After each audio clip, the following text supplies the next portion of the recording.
Hello and welcome to another episode of Sandy Killer Projects. As you can see behind me is my brother's old 2014 Honda Accord Touring, which is the 3.5 liter V6. This car now belongs to my niece, who is a younger driver, and she has asked for a security camera to be put on her car. So I just happen to have friends that are Fitcamx, and they were good enough to give us a camera. They actually had to develop this camera first, which is part of the reason why it's taken us so long to get it. They have cameras for the Gen 10 and Gen 11 Hondas, but this is a Gen 9 Accord, and because of that, they had to develop the camera. It had to go out for testing, and then they sent it to me, who's one of their sponsored people, and then we're going to install it today on my niece's 2014 Honda Accord. All right, so first things first, let's take a look at what's inside this Fitcamx box. All right, so inside of the camera box, this is actually the most surprising part to me. I actually asked them to put this in there a couple of cameras ago. This is actually something for your phone to sit on so that you can have the video playing on live feedback while you're driving. This is actually made to like mount up to the glass so that you can put your phone on it and watch it. That's actually really cool. So this company is really great. They actually like pay attention and listen to you, because I suggested this a while ago. Next behind that is the camera, and as you can see, the camera on this one is relatively big because it is the entire plastic piece that sits behind your rear view mirror. So it's going to replace this entire section. So next inside of that is the accessories box, and inside of the accessories box is a couple of things. There are a couple wiring harnesses that need to be jumpered into your setup to make your camera work. A plastic tool. They've actually upgraded this since the last camera that we did. That orange one that they used to include, it had a tendency to break. I still brought my book of plastic tools, but this one we're going to try because it is an upgrade from the previous version. And then the other part that you saw come out of the box is this USB tool that is used to plug the USB for the camera into for playback later. I keep this in my car. All right, so first things first, we're going to move the mirror out of the way, and we're going to start removing this piece right here. Don't take this as the way this is supposed to go. Normally what happens is you can get into the back of here, you pop this little piece loose, and it comes out. The problem is on this particular model, this little piece has a tendency to break before we get to this point. And it looks like at some point my brother glued. As you can see, there's like real heavy gluing in here.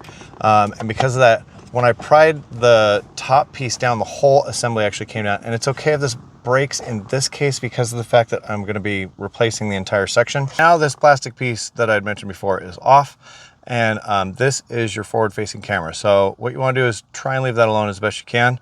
We may end up having to connect into this wire, but at this point, try not to touch it too much. The next thing we're going to do is we're going to pull the two screws that are up inside of here that hold the visor in. There are also two more, one underneath this cap and one underneath this cap.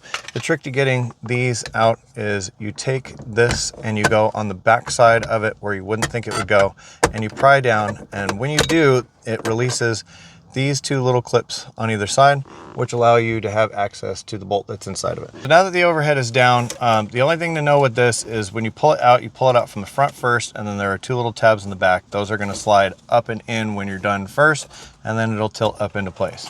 Now that we have it down, what I want to show you is the wiring assembly in the back.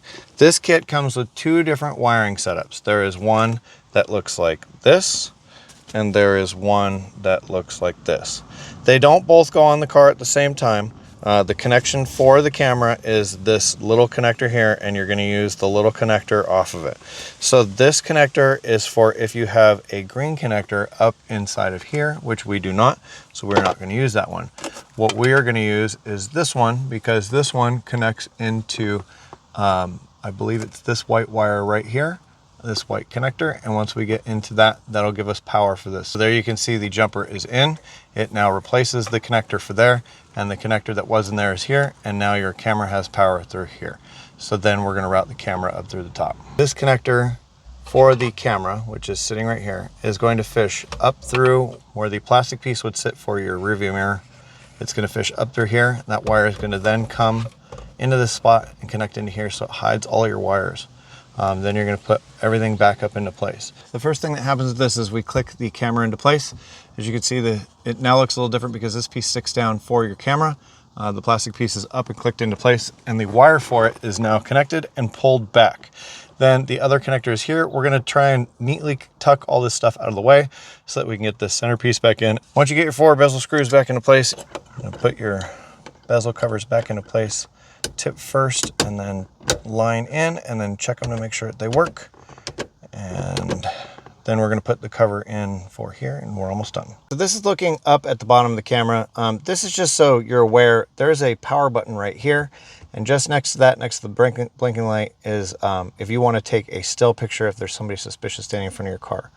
Then on the side of it, looking at the passenger side, there's a slot right here, and this slot has a card inside of it, and that card is your memory for the camera itself, and there's a reason why you have that. So if in the event of like an accident or something, you take this card right here, and this has a slot in the side of it for your card. This allows you to take the memory with you.